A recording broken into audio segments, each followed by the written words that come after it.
It's a bit awkward if I just sign. So how do I communicate this? I use some wire, a sculpture to follow the movements of my signing, following the mountains, moving up to the sun, and the wire would follow that route.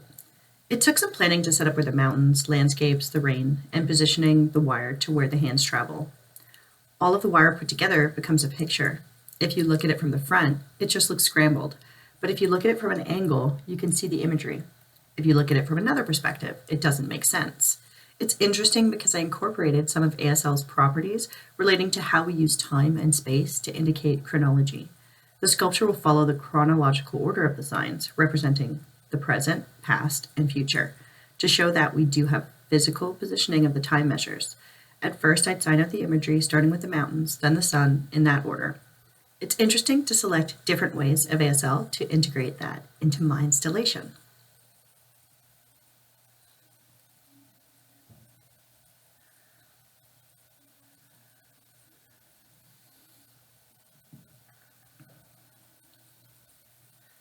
Hello, my name is Shannon. This is my sign name.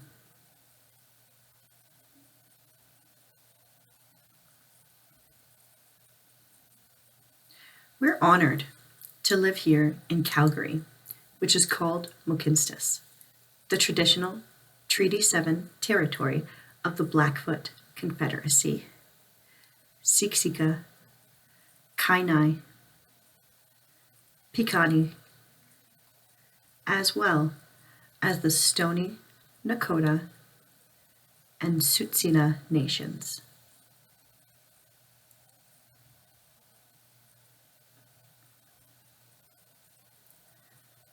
We acknowledge and appreciate the members of the Métis community, specifically the Métis Nation Region 3. Thank you. Hello, my name is Sage Lavelle, and welcome to another Deaf What interview. Today we are interviewing Shannon. Hello, thank you for having me here today. Yes, thank you for joining this interview. I'm happy to interact with you today. So with COVID, how did that impact you and your work, your life? We recently moved online. I work for an organization called Calgary Art Development, CAD, transitioning from in-person work to online. I'm not used to being on Zoom. While it's cool that interpretation services are available, at the same time, it's different from being in person. With Zoom, we have to learn technology such as pinning, positioning the windows, and I'm sure hearing people are adjusting as well. As an artist, I've noticed when I go shopping for supplies, they're usually out of stock because more people are staying at home and creating. The same thing about baking, something that I've loved doing for a long time. So flour is usually out of stock. So I struggle in that aspect. Usually these things are available, and now it's harder to find them. The prices increase too, so it's more expensive. However, I do enjoy staying at home where I can create and not worrying about leaving on time to travel to work. There are both pros and cons. Yeah, I've noticed I've been doing more creative work at home as well. Saves money on traveling for sure. Yes, definitely. Of course, as we know, you're an artist, so you create a lot of artwork. I'm curious, can you tell us about the many disciplines of art you're involved with? I went to Alberta University of Art and I graduated in 2019. I majored in digital media and technology, and recently they renamed that program to Media Arts. I also studied sculpture, which is very fascinating. I use my hands to make hand shapes in American Sign Language, ASL. Sometimes I use these ASL hand shapes to create a picture and use ASL's foundations when it comes to grammar structure. I hope that deaf people will understand, like, aha! It would be a challenge for most hearing audiences to understand as they don't use ASL. I do hope that they can appreciate the work and the design put into the sculpture.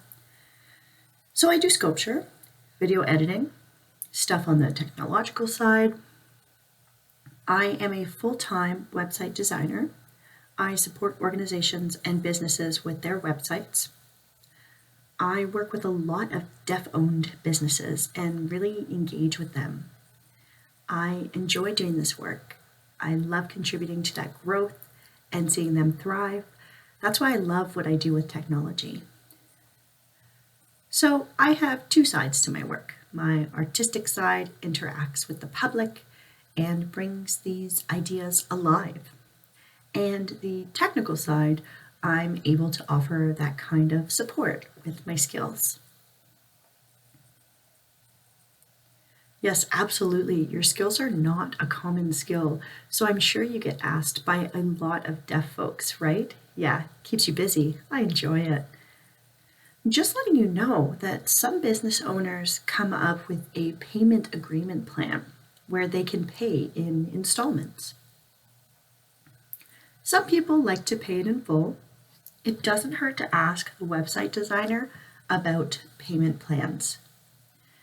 Do you have any preferences when it comes to art? I like so many different types of art. Sculpture, for one. I love seeing digital media artists and their work with projection, like seeing the shadows of people who are walking by and the projections would react to the people in that environment. Any artwork that reacts to or is interactive with people is fascinating. It's pretty cool. With dancing, the project will emit designs as the dancer moves and follows along with the dancer. I like art installations where you can immerse yourself in the space, which suits technology. One day, I'll want to try that for a project, and I've applied for a grant to make that happen. So it'd be an immersive dive into the deaf world, navigating through deaf ways of what it's like to experience the different parts of the deaf experience. For example, I typically need to go closer to the person to see, while standing further back, I would struggle to see. For most hearing people can hear from a distance, so they don't usually have to move closer to the person. For example, a room with projection. Anyway, this wall had this projection where the further away from the projection, the more blurry it is. The closer you are to the projection, the more clear it is. It's a metaphor.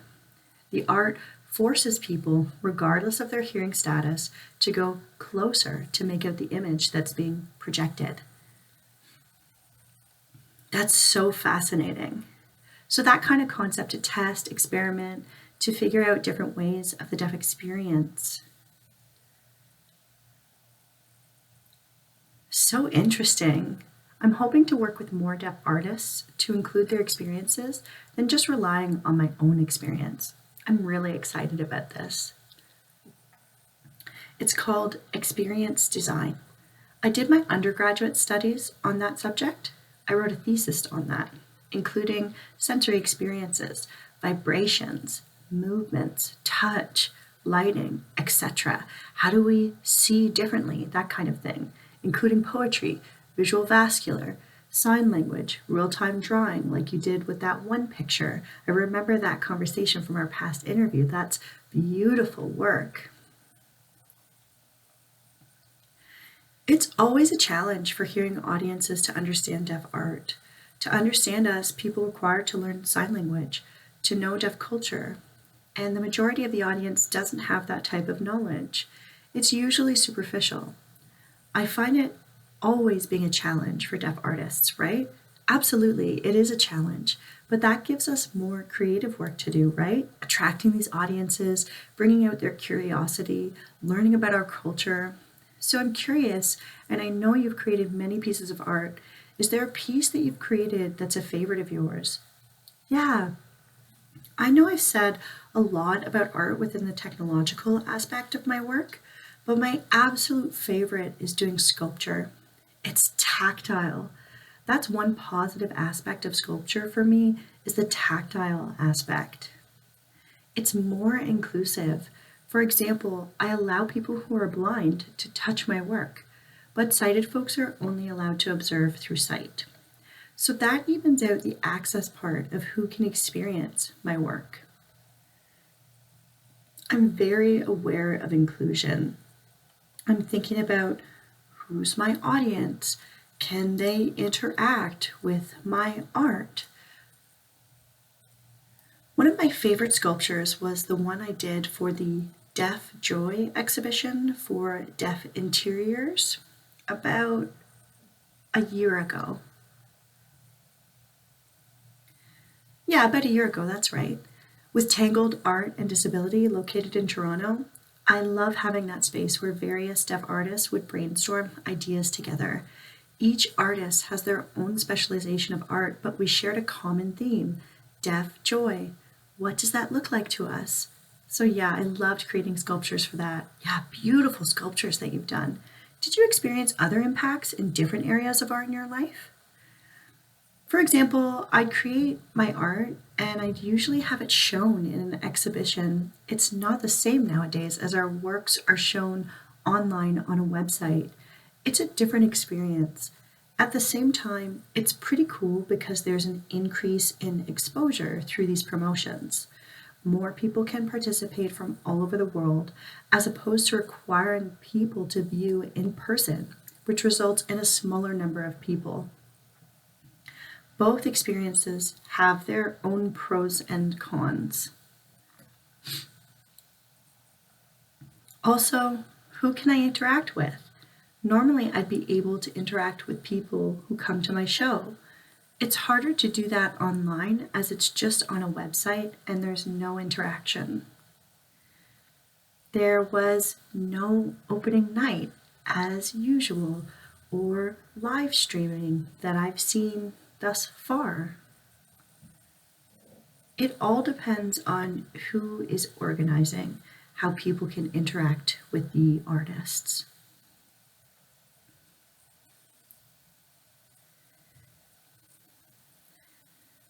I think those are two main things that impacted my art.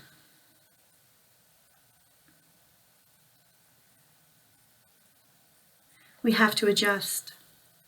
I hope in the future we can have a hybrid version where the events are both in person and online. That would be awesome. I definitely do miss that interactivity with people and seeing their reaction to art, witness how they experience the art. Yes, definitely. For your art, do you have any future goals? You recently discussed the sensory experience of immersing into the deaf world. Do you have any ideas that you want to share or keep to yourself? No, I have so many ideas. My problem is that I want to do everything. I have to pick 2 or 3 projects per year so I can produce quality work. At the same time, you don't want to miss out on opportunities. In terms of future goals, I would like to collaborate with more deaf artists. I've always enjoyed collaborations. I've been involved with some workshops, also working in theater, which is something I'm just beginning to get a taste of, which is pretty cool with online streaming, making theater productions more accessible. I can just drop in rather than join in person. Another future goal would be becoming involved with designing for theater.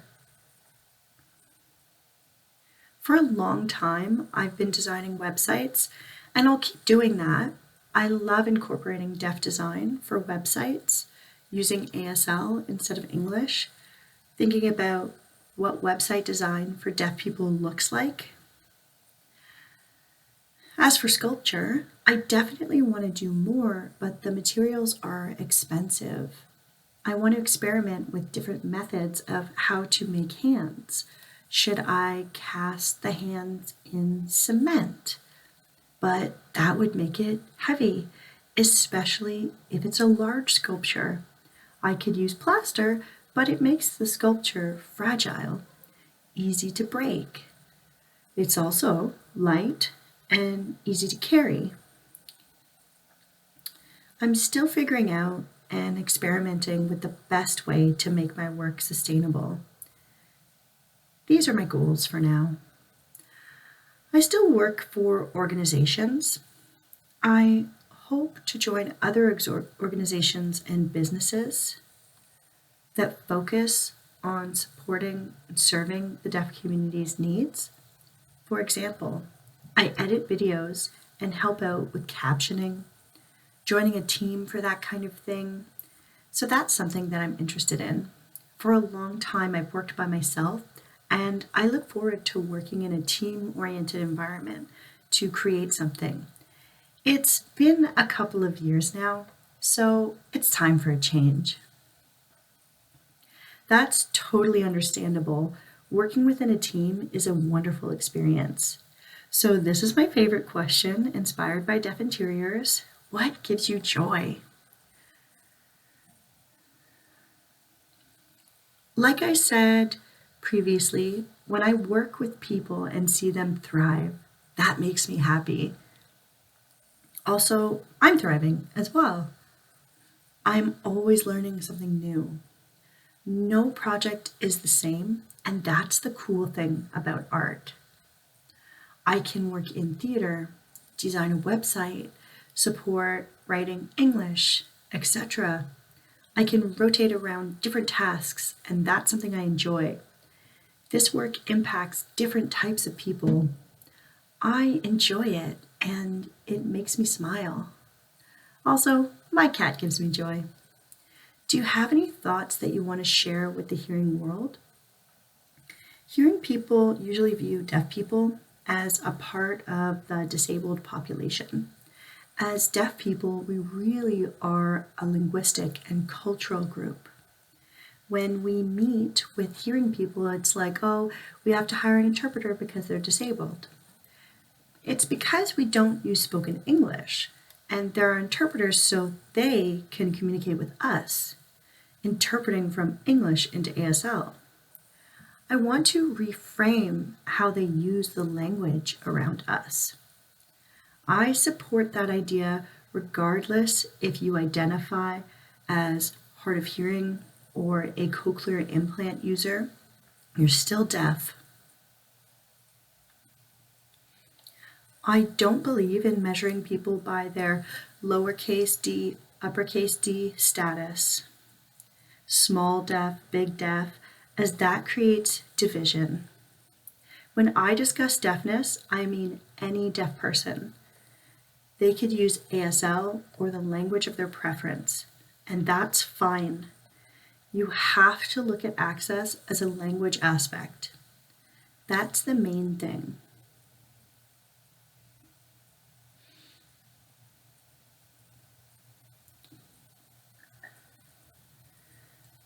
We think and do things differently just because of that language. The world is not made for our language. But we still sign. The world may not be designed for deaf people, but at the same time, it's possible to design a world that accommodates us and that comes integrated with mainstream society. It takes time. It's important to keep an open mind. Hopefully they can be like, oh wait, deaf people are actually cool, right? We have lots to offer. Being deaf or disabled isn't a negative connotation.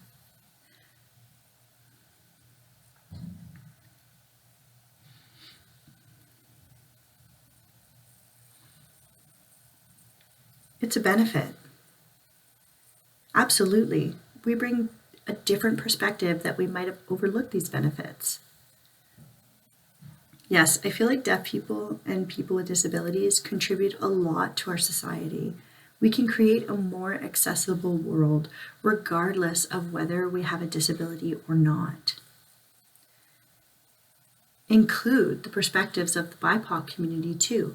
Yes, it's important to include their knowledge, wisdom that has been passed on for generations, as it's a huge impact on society. I'm grateful to BIPOC people for their contributions over time, for their knowledge. Yes, grateful, very definitely. So, do you have any thoughts that you want to share with the deaf community? Going after after your dreams. Go for it. Hearing people will grab opportunities, and why don't we do the same? So I encourage deaf people to go for their dreams. Don't feel guilty about applying for income support programs. Don't feel guilty about that because it's available to make our lives more equitable. Don't let anyone make you feel bad. We're not inferior because we have income support. Apply for any resources that are available out there. Grants, scholarships, programs that are designed for minority groups such as BIPOC, deaf, people with disabilities, etc. There are so many different programs, even programs for women, Indigenous, etc. It's important that you seek out these programs and resources. It would be an advantage. Also, most organizations have services that can support you with applications or hiring an interpreter. Doesn't hurt to ask for support. Go for it. Yes, related to income support, I think no deaf person should feel shame, as in reality, the world is not designed for us. So why should we suffer because of that? It helps us live. Imagine if society became more accessible. We would not need that income support. And for writing grants, you don't have to hire an interpreter. You can hire a deaf interpreter or deaf person who's fluent in ASL and English literacy. Thank you for interviewing with us for the Deaf What project. We are grateful to the Canada Council of the Arts for funding this project.